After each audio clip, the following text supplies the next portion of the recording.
या अहवालाच्या माध्यमातून आलेला आहे। ज्या देवस्थानमध्ये 250 ते 350 कर्मचाऱ्यांच्या माध्यमातून देवस्थान इतके वर्ष चालत होतं, त्या देवस्थानमध्ये यांनी 2447 कर्मचारी भरती केले आणि सगळे बोगस। देवस्थानच्या रुग्णालयामध्ये 327 कर्मचारी कार्यरत असल्याचं दाखवलं आणि तपासणी केली तर रुग्णालयात एकही रुग्ण नव्हता।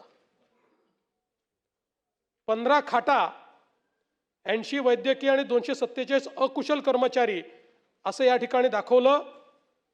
या ठिकाणी केवळ 4 डॉक्टर आणि 9 कर्मचारी हजर होते। या ठिकाणी रुग्णालयामध्ये कोणची मोठी बाग आढळून आली नाही, पण नसलेल्या बागेकरता देखरेखीकरता 80 कर्मचारी दाखवण्यात आले आणि एकूण असे 327 ज्यांना काही कामच नाही, ज्यांचं काही अस्तित्व नाही, असे 327 कर्मचारी दाखवण्यात आले।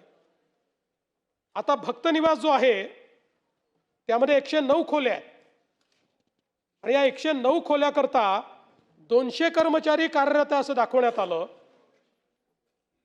आणि प्रत्यक्षात तिथे कोणी आढळून आलं नाही। काही 2-4-10 कर्मचारी आढळले असतील। त्यासोबत देणगी स्वीकारण्याकरता 8 आणि तेल विक्री करता 4 असे 12 काउंटर आहेत। या 12 काउंटरवर 2 कर्मचारी केवळ काम करताना आढळतात। म्हणजे जर 3 शिफ्ट त्यांनी केल्या, 4 शिफ्टही केल्या तर 2चे 8 होतील। या ठिकाणी 352 कर्मचारी दाखवण्यात आले। पार्किंग मध्ये तर या ठिकाणी एकूण यांच्याकडे 13 गाड्या आहेत स्वतःच्या। त्या स्वतःच्या 13 गाड्यांकरता 163 कर्मचारी त्यांनी दाखवले आहेत आणि प्रत्यक्षात 13 कर्मचारी त्या ठिकाणी आढळून आले। वृक्ष संवर्धन विभाग 83 कर्मचारी दाखवले, कार्यरत कोणी नाही। शेती विभागामध्ये एकूण 35 एकर ज्यांच्याकडे जमीन आहे 65 कर्मचारी त्या ठिकाणी त्यांनी दाखवले आहेत। पाणी पुरवठा विभागात 79 कर्मचारी त्या ठिकाणी दाखवलेले आहेत। गोशाळा विभागामध्ये 82 कर्मचारी दाखवलेले आहेत आणि त्यातले 26 कर्मचारी तर रात्री 1 वाजेपासून काम करतात असं दाखवलेलं आहे।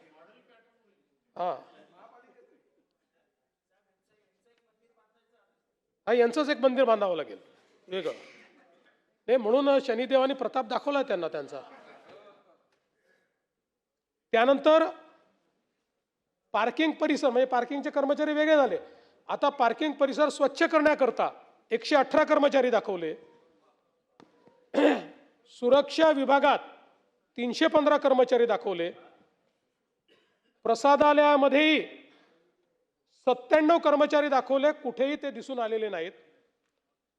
वाहन विभागाचं मी मगाशी सांगितलं, तो वेगळा वाहन विभाग। आता हा जो यांचे 13 वाहन आहेत, यांच्या 13 वाहनांकरता 176 कर्मचारी दाखवले आहेत 13 वाहनांची पाहणी करण्याकरता।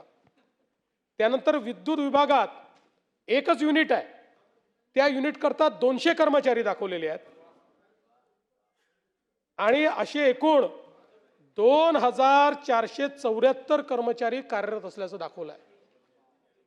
परंतु यातला कोणाचाही मस्टर नाही, हजेरी पट नाही, कोणाची सही नाही, कोणाला हजेरी नाही। भरपूर खर्च आहे, सांगतो तोही। जवळपास या ठिकाणी आपण जर बघितलं तर याचा पॅटर्न असा केला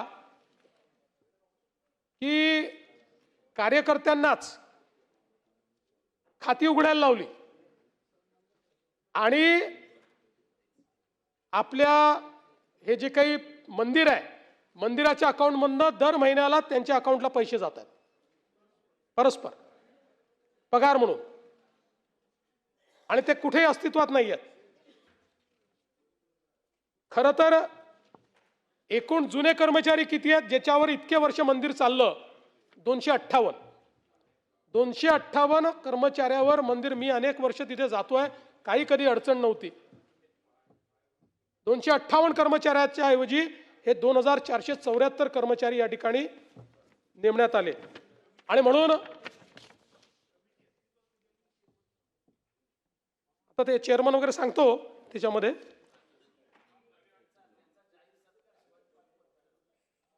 जाहीर सत्कार करू. पण या संदर्भात आता हा अहवाल राज्याच्या लॉ अँड ज्युडिशरी विभागाकडे आलेला आहे.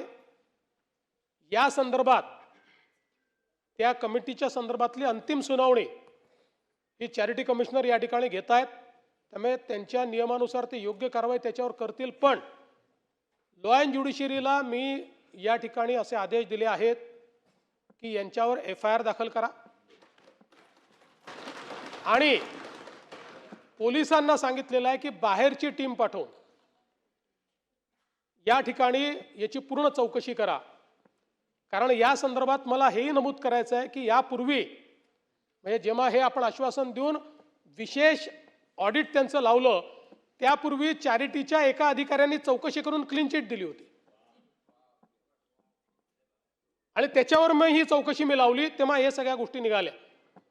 त्यामुळे या संदर्भात फौजदारी गुन्हा देखील दाखल होईल. तसंच सन्माननीय सदस्यांनी जो दुसरा घोटाळा सांगितलेला आहे की एक ओरिजिनल ॲप आणि 2-3 नकली ॲप तयार करायचे आणि मग पूजेचे पैसे वगैरे त्या नकली ॲपवर स्वीकारायचे, हेही या ठिकाणी निदर्शनास आलेलं आहे. हा गुन्हा दाखल केलेला आहे. हा गुन्हा महाराष्ट्र सायबर ADG यांच्या देखरेखीखाली या गुन्ह्याचे संदर्भातली सगळी चौकशी होईल आणि या संदर्भात कारवाई होईल. आणि यासोबत खरं म्हणजे महाराष्ट्राच्या विधानसभेने विधिमंडळाने कायदा पारित करून या ठिकाणी आता जसं शिर्डीचं मंदिर किंवा पंढरपूरचं मंदिर आहे तशीच या ठिकाणी समिती असावी असा निर्णय पूर्वीच केलेला आहे. हाही निर्णय लवकरात लवकर आम्ही कार्यान्वित करणार आहोत. पण आधी जरा या लोकांना हे जे काही भ्रष्टाचार केलेला आहे या भ्रष्टाचारांना, जे देवाच्या नावाने भ्रष्टाचार करतात त्या भ्रष्टाचारांना त्या ठिकाणी त्यांची जागा दाखवणं हे गरजेचं आहे आणि म्हणून ती कारवाई आधी केली जाईल. धस साहेब बोला. अध्यक्ष महोदय, फरांदे जे विचारलेलं आहे, ज्यांनी मागच्या काळामध्ये चुकीचा अहवाल दिला त्यांची केवळ बदली झालेली आहे, त्यांची खातेनिहाय चौकशी पण केली जाईल. अध्यक्ष महोदय, शनी साई प्रतिष्ठानचे संस्थापक विशाल सुरपुरिया यांनी मुख्यमंत्री महोदयांना या बाबतीमध्ये कंप्लेंट केलेली. अध्यक्ष महोदय, लंगे साहेबांनी सांगितलं त्याच्यापैकी ओरिजिनल ॲप एक, परंतु जे डमी ॲप केलेले आहेत मुख्यमंत्री महोदय, श्री मंदिर, उत्सव ॲप, वामा, घर मंदिर, शेमारू अशा पद्धतीचे काही ॲप आहेत आणि प्रत्येक ॲपचा जे भक्तगणांची संख्या आहे ती 3 लाखाच्या आसपास आहे आणि प्रत्येकाकडून पूजा अर्चेसाठी हे 1800 रुपये त्यांनी टाकून घ्यायचे आणि टाकून घेतल्याच्या नंतर फक्त तुमच्या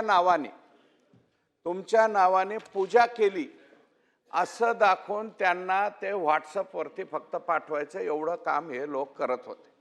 अध्यक्ष महोदय, लंगे साहेब म्हणतायत इथं 39 कोटीचा घोटाळा म्हणतायत, ते बोलताना 100 कोटीचा घोटाळा. ह्या सगळ्या ॲपची आणि एकूण भक्तगण आणि त्याला पैशाने गुणलं तर 500 कोटीपेक्षा जास्त पैसे ह्या ॲपमध्ये जमा झालेले आहेत. अध्यक्ष महोदय, 500 कोटीपेक्षा जास्त, 500 कोटी रुपयापेक्षा जास्त रकमा ज्या अकाउंटमध्ये जमा झालेल्या आहेत, गुन्हा तर माननीय. आणि मग याच्यामध्ये काय होईल की IT ॲक्टमध्ये जाईल. मुख्यमंत्री महोदयांनी सांगितलं की फौजदारी सुद्धा गुन्हे किंवा याच्यामध्ये 420 सारखे सुद्धा कलम या ठिकाणी सरकार लावणार आहे का, एक माझा प्रश्न आहे. दुसरा प्रश्न, हे विश्वस्त मंडळ, कारण ह्या विश्वस्त मंडळ आणि इथले जे CEO दरंदले आणि याचे काही कर्मचारी हे दर महिन्याला 10 ते 20 कोटी रुपयाच्या प्रॉपर्टी विकत घेतात अध्यक्ष महोदय. प्रत्येक आठवड्याला 10 कोटीची खरेदी, 20 कोटीची खरेदी, अमक्या विश्वस्ताची इकडं खरेदी, अशा पद्धतीच्या एवढ्या मोठ्या बातम्या ह्या शनिदेव संस्थांच्या संदर्भात आलेल्या आहेत. त्याच्यामुळे हे विश्वस्त मंडळ सरकार बरखास्त करणार का? आणि 2018 मध्ये शिंगणापूरचा स्वतंत्र कायदा या विधानमंडळामध्ये माननीय मुख्यमंत्री महोदय साहेबच असताना हा मंजूर केलेला आहे. त्याची अंमलबजावणी किती दिवसामध्ये या ठिकाणी सुरू करणार, अशा प्रकारची एक विनंती आहे. यापैकी जेही कर्मचारी किंवा विश्वस्त लोकसेवकाच्या संज्ञेमध्ये येत असतील त्या सगळ्यांच्या अपसंपदेची चौकशी केली जाईल. आणि हा जो काही कायदा आपण केला, मी आता नुकतंच सांगितलं की लवकर या कायद्याची अंमलबजावणी आपण सुरू करू. मात्र कायद्याची अंमलबजावणी केली म्हणून याने हे सुटून राहिले आहेत असं न करता पहिले यांना आवश्यक ती शिक्षा दिली पाहिजे, मग कायद्याची अंमलबजावणी केली जाईल. चला पुढे जाऊया. लक्षवेधी क्रमांक 2 तुमचा कधी नसतो महत्वाचा विषय.